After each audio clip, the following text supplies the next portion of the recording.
Hello everyone. It is time for another broadcast.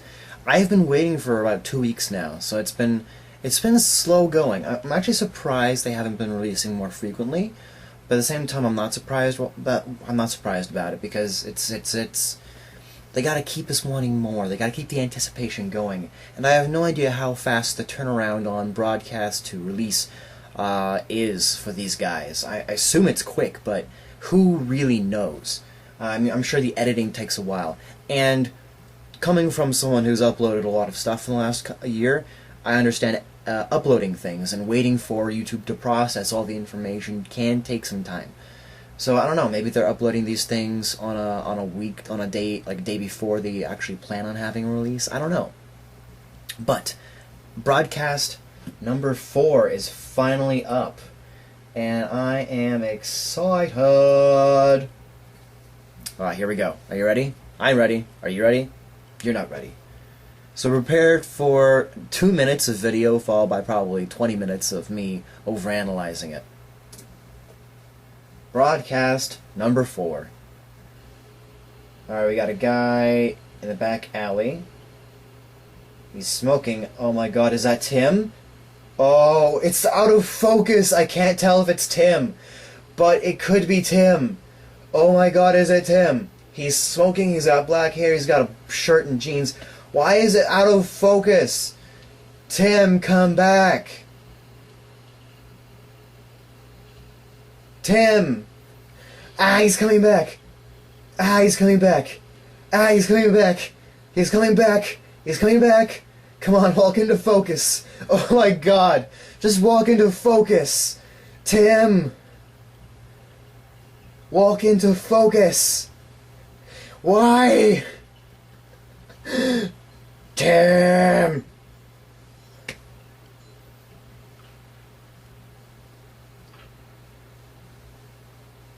My god. This is aggravating. Is this... Oh. Oh, we got another guy. He's got a trolley. And... oh, it's a package delivery. I see. They're loading up some boxes onto a trolley. That's what was happening here. Alright. That's pretty cool. Shake hands. Pat him on the back. He's walking into frame. He's walking into focus. He's walking into focus. Tim! It's Tim! It's Tim! Tim is back, my friends! Tim is back! Yeah!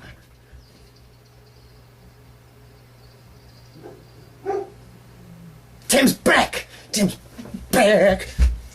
Tim's back in business. Ah! Which leads more credibility that this is the halfway house or asylum or wherever he's staying to keep him sane from the operator. Ah, he's back! Which means that this takes place sometime between when Marble Hornets was finished filming in 2007 when Alex Credley quit. Which means this takes place sometime around between Marble Hornets and when Jay started investigating everything in 2009 or 2010. So this takes place somewhere in that 3-year period around there, and so this could either be 2000. Tim's back. Tim is back, 100% confirmed. He's there. I will put a picture up right now. There, that was Tim. Oh, man. Oh, man. Oh, this pretty much confirms my theory. This confirms my theory that this is the half... Clear Lakes is the, like... is the home where people with mental disorders or trauma... mental trauma, psychological trauma go to recover, which means somewhere in here is Jessica, presumably. No, well, depending on the time frame, it could also be in that kind of 2-year gap, where between season 2 and season 3, if I remember correctly, after Jessica vanished in 2011. After Jessica vanished, there was a good. Okay, I gotta rethink here. Season 3 lasted 2 years, and it stopped in 2014, which means it began in 2012, which means that Jessica vanished in 2011, 2010. I think 2010. So this could take place anywhere between 2009 or 2007 and 2012. So we got a good 5-year gap. The reason why I'm saying 2012 is because 2012 is when Season 3 began, and as we saw, Tim gets involved in this series pretty heavily at that point, and the camera pretty much followed Tim around almost constantly. So we know for a fact he was not at that home during Season 3, except for entry 87.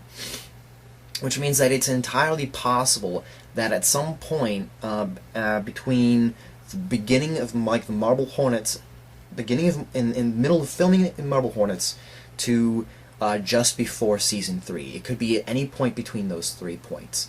And judging by his magical facial hair, it's probably closer to Season 3 than anything else. I would have to go back to look at entry 56, 57. I have to go back to look at entry 57 to kind of compare what he looked like then to what he looks like in Broadcast 4. But my guess is that the timeline is pretty close to there. So we're seeing some events happening outside of Marble Hornets. Marble Hornets is happening at this point in time. I'm not just sure what point in time that is. I just know that at some point Alex Crayley is out there, the operator's out there, Jay is out there, and they're doing their things, while Tim is working, my guess is that either at Clear Lakes or near Clear Lakes, which, if it stays close to the mythology, is close to Rosswood Park, is close to that town Rosswood is in. We still don't know what town that is. Oh man. Okay, so this says Tim is important. Broadcast number 4 states that Tim is important somehow. Not sure how. Not sure what part Tim is going to be playing in this. Heck, for all we know, this is after Marble Hornets. This could be after Marble Hornets. No, it's not after Marble Hornets. Because depending on how Marble Hornets ended, whether he did or didn't kill Jessica, he wouldn't go back to Clear Lakes. I'm convinced that Clear Lakes is where Jessica is staying. He wouldn't go back there. So this is not after Marble Hornets. This is still in the middle of Marble Hornets. I'm hoping that Broadcast 5 or 6 will reveal what point in the timeline we're at in terms of when this takes place alongside that series. That being said, the fact that Tim is back, and even if he's just a minor character, is pretty awesome, because Tim was one of my favorites in Season 3 of Marble Hornets, especially regarding everything, and I've had a full-on fangasm there, and I'm not afraid to admit it.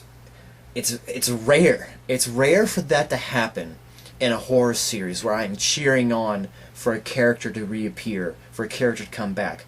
But it happened. It's happening, and I'm hoping that Tim will play a larger role. And whatever character Noah Scammon, a lot of confusion for the last one from Broadcast number 3. Some people might not know, but Noah is also the name of a character in another Slenderman web series. When I talked about Noah last time, I was talking about Noah Scammon of Troy Has a Camera. I don't know what character he's playing, so until I know the name of Noah Scammon's character, I'm going to refer to him as Noah. Until you see me doing a Tribe 12 reaction, assume that I am not talking about Noah from Tribe 12. Assume I'm talking about Noah from Troy Has a Camera, or Thak. Anyways, I don't know how Tim and Noah's characters are going to interconnect or intertwine, but obviously they're the two characters so far where we've actually seen their entire faces. We've actually seen a full... We know them. We know what they look like. They've been chosen by these cameras, by these broadcasts, to be important for some reason or another. The hooded figure, we don't know who he or she is. We just know that he or she was stealing something from the food cabinet. That's it. Not much else to it. The old man in the rocking chair, who knows what his deal is? We never saw his face.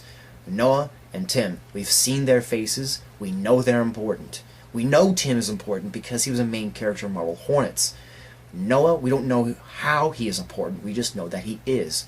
And I think that Tim and Noah are going to become intertwined somehow in the future. Near future or far future, who knows? That being said, this narrative is very disconnected, and that's on purpose. That is not just something that they decided to do. That's a choice. This is a disconnected narrative shown through closed-circuit television cameras. Security cameras, essentially. Which, again, makes me think, again, this gives a feel of a psychological home, psychological help patients. I'm sorry, I just have to rewind to when Tim walked across the camera, because that was just such a good moment. And it will relive on... Yeah, no, that is unmistakably Tim. He's got the flannel, he's got the jeans, he's got the cigarette, he's got the beard. And, no, this is good. Okay, now I have to pique my curiosity. I have to see what he looked like in Entry 56. Entry 57, actually, sorry. Entry 57, the beginning of... no, it was 56. Was it 56? Had to be. No, hold on. No, 53. Jeez, my math is terrible today. Entry 53. There we go. Let's take a look, and let's take a look and see what he looked like at that point.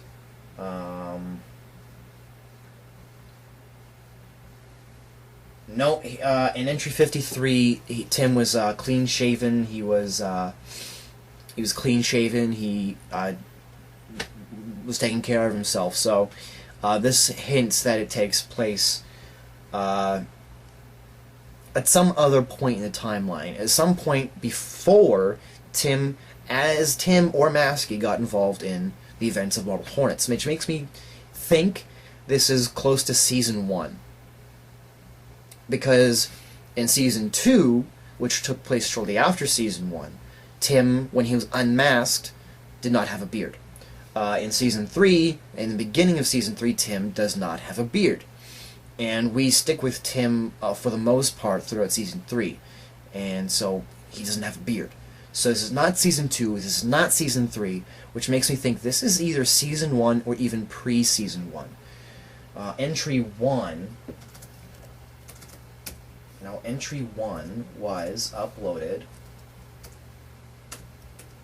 Come on, let me type this in. Entry 1 was uploaded 6 years ago, specifically on June 20th, 2009. And the introduction said that 2006 was when Marble Hornets was filming. Now,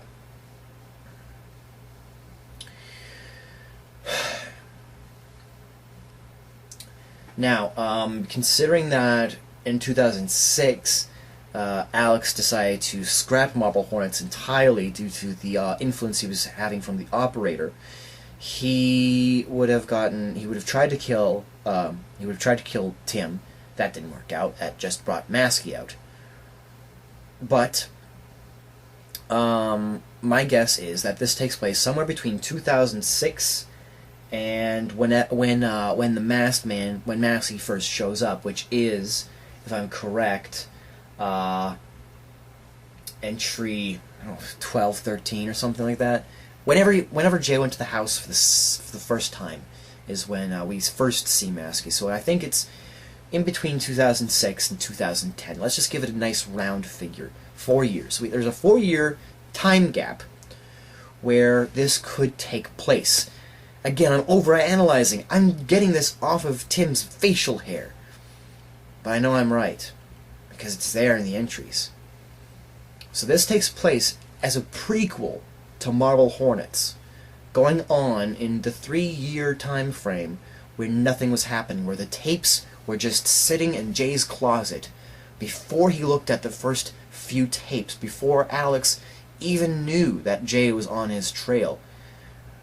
The operator was dormant at this point.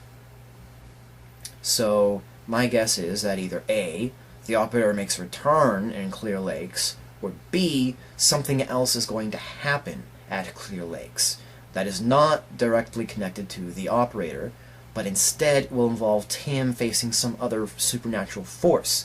And the good news is that we know Tim's going to live, because he was in Marble Hornets and lived to the end, so Tim's safe. Physically speaking. Mentally, jury's still out. Well, that was a very fun reaction. I'm very happy I managed to do that. This series is really, really relying on the audience to have watched Marble Hornets first, because, I mean, this would not make sense to anyone coming in from just watching Clear Lakes. This would not make any sense whatsoever. This is basically saying you need to watch Marble Hornets before you watch Clear Lakes, otherwise you have no idea what's going on. Why is this guy important? Well, if you're a Marble Hornets guy like me, you'd know. I'm going to try my best to get this up tonight. It's already 16 minutes long, but this was a really good entry. I mean, a really good broadcast to react to, and I'm really happy. I'm really happy to see the return of Tim. It's been far too long, and now we get to see more of his story, more of what happened in that 3-year time period between the cancellation of Marble Hornets, which coincides with the Marble Hornets website, and the revival of Marble Hornets when Jay looked at the tapes. Until broadcast number 5, I'll see you guys in the next broadcast.